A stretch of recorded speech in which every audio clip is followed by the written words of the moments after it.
Bwana Yesu asifiwe. Bwana Yesu asifiwe. Tena tunalihubiri neno lake ambalo ndilo ukombozi wa mataifa yote, kwa jina la Baba na la Mwana na la Roho Mtakatifu. Amina.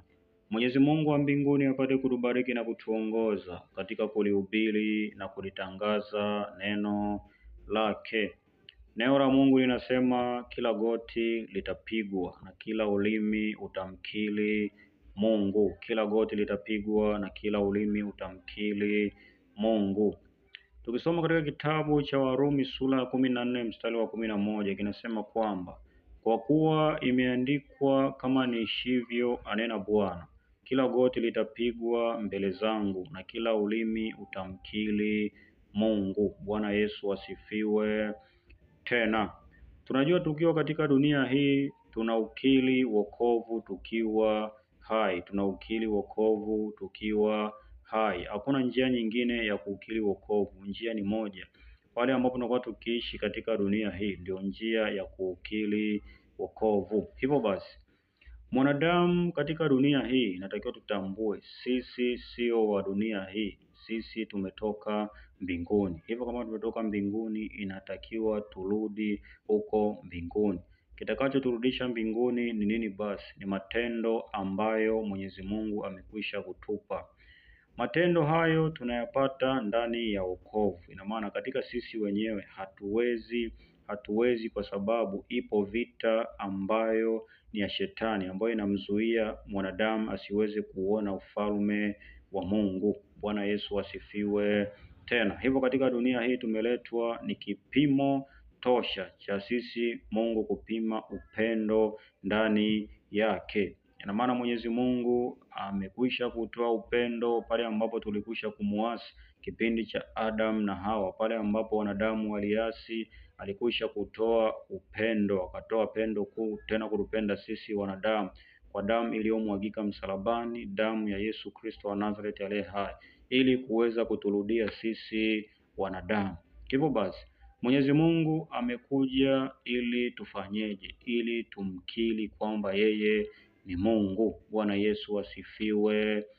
Tena hivyo basi, katika njia ya kuukiri wokovu, katika kitabu cha Warumi sura ya 10 mstari wa 10, kinasema kwamba kwa moyo mtu huamini na kwa kinywa mtu anakiri wokovu. Bwana Yesu asifiwe. Tena ina maana mtu anakiri kwa kinywa alafu kwa moyo anaamini. Ina maana kama ni haya mambo mawili, moyo na kinywa, ina maana anakiri na pia anaamini akiwa hai. Hivyo Mwenyezi Mungu amekwisha kuja katika dunia hii, ambapo yeye mwenyewe alifanyika mwili ili aweze kuishi na sisi wanadamu. Tuishi kama yeye ambavyo amekwisha kuishi katika mwili wa Yesu Kristo wa Nazareth aliye hai, ili tuweze kushindaniwa na huyo shetani. Bwana Yesu asifiwe. Tena ina maana kilichopo shetani yupo kasi sana kumuinda mwanadamu asiweze kuona ufalme wa Mungu, na ndio maana amekwisha kuweka vitu vingi sana ili mwanadamu aweze kuviangalia hivyo katika mwili. Kupona kwako ni pale ambapo utakuwa umeenda katika roho. Unapoenda katika roho ni lazima ulikiri jina la Yesu Kristo wa Nazareth aliye hai, ambapo ukisha kumkiri Yesu Kristo atakupa Roho wake Mtakatifu. Ina maana Roho wake Mtakatifu ndiye ambaye atakuwa anakuongoza kila unakokanyaga. Ina maana pale ambapo utakuwa ukitembea, kama unaenda katika njia ya uovu, yeye atakutoa na pia atakukumbusha. Bwana Yesu asifiwe. Tena hivyo basi, Mwenyezi Mungu pale ambapo alikwisha kupaa, aliteka vipawa. Katika kuteka vipawa akaweza kuwapa wanadamu hivyo vipawa. Wengine ni manabii, wengine ni mitume, wengine ni wainjilisti na wengine ni walimu. Bwana Yesu asifiwe. Tena hivyo katika dunia hii wapo ambao wanaamini kabisa mitume na manabii na walimu hakuna, mitume na manabii na walimu hakuna, na wameshakula kiapo kabisa kusema kwamba Yesu yule ambaye amekuja hakuwa Yesu Kristo wa Nazareti aliye hai, na wakatoa maandiko kwamba alikuwa ni nabii. Hivyo kama alikufa, basi hakuna manabii wengine, ina maana wanakupa na maandiko. Hivyo basi ipo njia moja tu ya kuukiri wokovu. Mwenyezi Mungu amesema kwamba ametoa vipawa, kwamba akawapa mitume wake, kwamba akasema kwamba enendeni mkahubiri Injili ulimwenguni mote, aaminie na kubatizwa ataokoka, asiamini ataangamizwa. Ina maana katika kuamini Injili kuna kuukiri wokovu, mpaka mwanadamu pale ambapo atakuwa amemkiri Yesu Kristo kuwa ni Bwana na Mwokozi wa maisha yake, ndipo pale ambapo ataelewa mambo mengi zaidi na zaidi. Ina maana kinachotokea, Mwenyezi Mungu anamvuta mwanadamu, na ndio maana anasema Yesu Kristo anasema hakuna awezaye kuja kwangu pasipo kuvutwa na Baba wa mbinguni. Ina maana Mungu akimvuta mwanadamu anamweka katika njia ya Yesu Kristo, alafu anabaki anamsubiri katika njia hiyo ya kweli. Ina maana Yesu Kristo ni njia ya Mungu ambayo Mwenyezi Mungu amekwisha kuitoa, na hiyo njia ya Mungu haichunguziki kamwe. Ina maana kama Mwenyezi Mungu amekwisha kutoa njia, basi tunajua kabisa ile njia ya Mungu ni Mungu mwenyewe, kwa sababu ni njia ya kumfikia Mungu. Bwana Yesu asifiwe tena. Hivyo basi Mwenyezi Mungu amekwisha kusema kila goti litapigwa na kila ulimi utakiri. Ina maana ndani ya dunia hii tupate kutambua kuna matendo mawili tu, matendo ya nuru na giza. Hivyo Mwenyezi Mungu amekwisha kusema kuna pande mbili za majina, kuna kondoo na mbuzi, ambapo katika kondoo na mbuzi, hawa mbuzi ni wezi, kuna wazinzi, kuna washerati, kuna wachawi, kuna wasioamini, kuna wafuata mkumbo, kuna watukanaji, kuna walevi, kuna wacheza kamari, kuna wale ambao wanazifuata nyimbo za dunia, waimbaji wa nyimbo za dunia na wachafu wote. Hawa ndo wale ambao wanaitwa mbuzi. Bwana Yesu asifiwe tena. Tunajua kabisa matendo ya mbuzi. Mbuzi anaweza akazaliwa na mama yake, na pia akaanza tena kumtamani mama yake. Ndio matendo ya giza. Ina maana shetani amekuja amemfananisha mwanadamu na mnyama. Bwana Yesu asifiwe tena. Kwa kuwa matendo moja kwa moja yameenda kwa shetani, ina maana hawa wanaitwa mbuzi. Bwana Yesu asifiwe tena. Na katika watu wengine, hawa ndio kondoo ambao wamekwisha kubali kulikiri jina la Yesu Kristo wa Nazareti aliye hai. Wamekwisha kubali kulikiri jina la Yesu Kristo wa Nazareti aliye hai,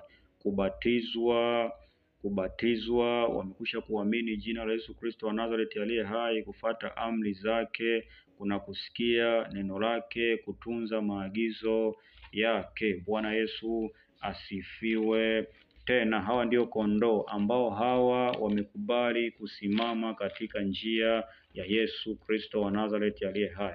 Hivyo basi katika dunia matendo yao yanaonyesha. Ina maana kama matendo yao yanaonyesha, matendo yao ndiyo yatakayo wahukumu. Ina maana ndugu yangu, pata kutambua kwamba katika dunia hii umekuja kwa lengo moja tu, ili uweze kumwabudu Mungu. Bwana Yesu asifiwe tena. Ina maana Mwenyezi Mungu amekwisha kutoa njia mbili tayari, nuru na giza. Pale ambapo unashindwa kumwabudu Mungu, ina maana utamwabudu shetani. Ina maana mwisho wa kumwabudu shetani ni jehanamu, ina maana ni moto wa milele. Ina maana ukisha kumwabudu Mungu, ina maana moja kwa moja wewe utaenda mbinguni, kwa sababu ndiyo asili yako. Ina maana duniani hapa ni kipimo cha wewe kuwa unampenda Mungu vipi. Na ndio maana nasema kwamba dunia sio makazi ya kuishi. Hata Mwenyezi Mungu ilo wanajua, na watu pia tumekwisha kuona watu wanazaliwa na pia wanakufa. Bwana Yesu asifiwe tena. Ni wazi kwamba duniani hapa sio makazi ya kuishi. Hivyo ndugu yangu, tenda mema kwa kuwa dunia inapita. Tukiongozwa na kitabu cha Mathayo sura 25 mstari wa 31 mpaka 36, kinasema kwamba Hapo atakapokuja Mwana wa Adamu katika utukufu wake na malaika watakatifu wote pamoja naye, ndipo atakapoketi katika kiti cha utukufu wake, na mataifa yote watakusanyika mbele zake, naye atawabagua kama vile mchungaji abaguavyo kondoo na mbuzi. Ataweka kondoo mkono wake wa kuume na mbuzi mkono wake wa kushoto. Kisha mfalme atawaambia wale walioko mkono wake wa kuume, Njoni mliobarikiwa na Baba wa mbinguni, urisini ufalme mliowekewa tayari tangu kuumbwa kwa ulimwengu. Maana nalikuwa na njaa mkanipa chakula, nalikuwa na kiu mkaninywesha, nalikuwa mgeni mkanikaribisha. Bwana Yesu asifiwe tena. Ina maana Mwenyezi Mungu pale ambapo alikuwa anaondoka alikuwa anasema nakwenda kuandalia makazi nilipo mimi nanyi mwepo. Ina maana pale ambapo atakuwa anakuja, kitakachomhukumu mwanadamu ni matendo yake. Ina maana kitu ambacho atakuwa anakifanya hapa, atabagua. Mbuzi watakaa upande wa kushoto, kondoo watakaa upande wa kuume, alafu atakaribisha mahali pale ambapo alikwisha kutuandalia. Bwana Yesu asifiwe tena. Hivyo basi, wewe mwanadamu, kwa nini uitwe mbuzi na wakati wewe ni mwanadamu ambaye Mwenyezi Mungu alikwisha kukuumba ili uweze kupata mamlaka?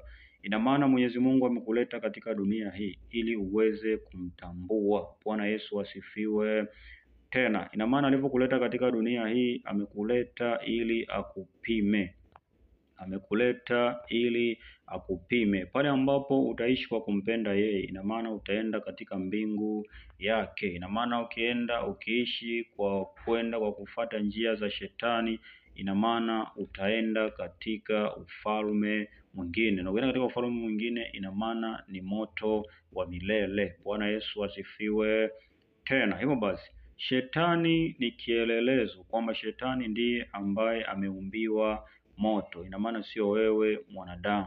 Ina maana pale ambapo wewe utafata ile njia ambayo shetani alipita ya uasi, ina maana moja kwa moja hukumu imekwisha kutolewa kwa wale wote ambao wanaenenda katika njia za uovu. Bwana Yesu asifiwe tena. Hivyo basi, ikiwa kwamba ipo njia ya nuru, kwa nini upite katika njia ya giza? Bwana Yesu asifiwe tena. Jambo la kutambua, wewe mwanadamu, tambua kama umezaliwa, ina maana kuna kufa. Dunia hii sio makazi yako ya kuishi, hivyo usijisahau na ukamsahau Mungu wa mbinguni. Hivyo basi, pale ambapo atakuwa anakuja na utukufu wake, ndipo pale ambapo kila goti litapigwa, na wale ambao wamekwisha kumkataa na kumchoma watakuwa watakiri na kusema, kumbe yule Yesu ambaye alikwisha kuhubiriwa yule ni Mungu. Lakini moja kwa moja kazi ya Yesu Kristo, yeye atakuwa anatenga kondoo na mbuzi. Ina maana matendo yako ndugu ndio ambayo yatakayo kuhukumu. Bwana Yesu asifiwe tena. Hivyo basi, utakuwa umekwisha kuchelewa namna ya kuukiri wokovu. Unaukiri ukiwa hai. Manabii, mitume, walimu, wainjilisti wapo. Hivyo ndugu yangu, usiweze kudanganyika na hadithi za maandiko fulani. Ifuate Torati na manabii, kwa sababu njia ya kweli na uzima ipo, ambayo ndo ndani ya Yesu Kristo wa Nazareti aliye hai. Bwana Yesu asifiwe tena. Baada ya kusema hayo, sina mengi zaidi kusema. Mwenyezi Mungu awalinde wote.